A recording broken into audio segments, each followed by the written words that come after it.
ولا يخفي أن موضوع التنمية الاقتصادية والتوازن الاجتماعي يعد من أبرز الأولويات الدولة الجزائرية، حيث تسعى السلطات إلى تحقيق توزيع أكثر عدالة للنمو الاقتصادي عبر المناطق المختلفة في البلاد،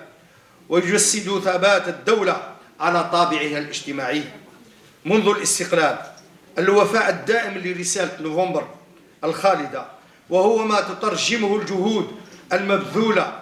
والالتزامات القوية بتحقيق العدالة الاجتماعية وتعزيز الاستقرار والازدهار في المجتمع. إن حزب جبهة التحرير الوطني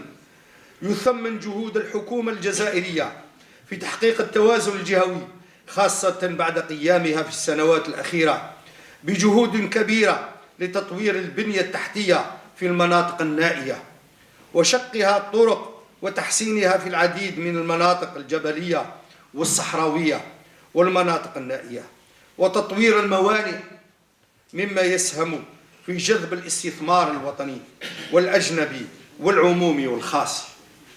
كما يثمن تبني الحكومة سياسات تشجيعية لجذب الاستثمارات وتوفير حوافز مالية وتخفيض الضرائب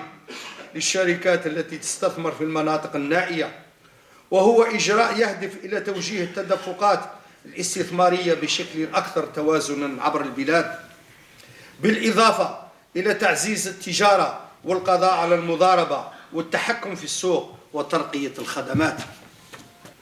كما يتابع باهتمام ما اتخذت الحكومة من إجراءات لتحفيز الشركات والمؤسسات لتوسيع نشاطها إلى المناطق النائية،